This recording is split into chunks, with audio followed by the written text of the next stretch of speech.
Sa taas nga ng presyo ng mga bilihin ngayon, ang maka-wonder natin kanya-kanyang paraan na kung paano makakatipid. Plantsadong damit ni Mister, makinis na kaldero at mabangong labada. Lahat ng yan, basic lang daw sa ka-wonder nating si Eileen. Pero alam niyo ba na lahat ng ito, achieve housewife na si Eileen nang hindi naglalabas ni singkong daling. Before kasi, pumapasok yung mister ko sa work niya or sa school, walang plancha-plancha yung damit kasi wala kaming plancha. So naisip ko, why not gamitin ko yung pinagsaingan ko, lalo na kapag rice cooker. Paturo naman kami ng tipid hacks mo, Eileen. Dahil dalawa ang anak, iba't ibang tipid hacks ng araw ang kanyang sinubukan. Magkasya lang ang gastusin ng kanyang pamilya at para iwas aksaya sa kanyang isinasaing, heto ang tipid hack number 1 ni Eileen. Tipid hacks number 1, para iwas panis, lagyan natin ng suka ang ating sasainging kanin.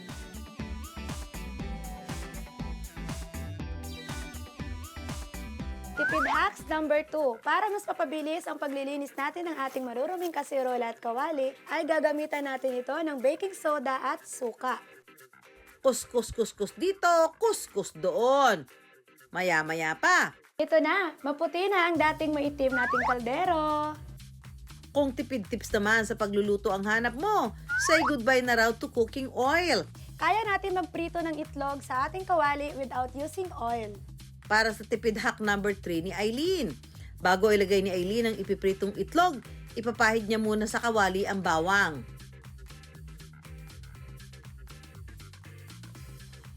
Hello mga ka-wonder, ito na ang ating nalutong egg na without oil. Tignan nyo, ang ganda ng pagkakaluto.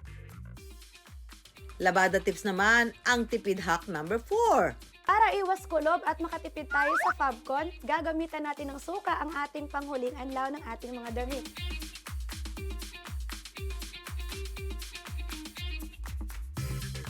At tipid hack number 5. Para makatipid sa kuryente, ang gamit ni Eileen na pamplansya ng damit ni Mister, ang kaldero na pinagsaingan ng kanin. Ang pagiging matipid ni Eileen, may mas malalim palang hugot.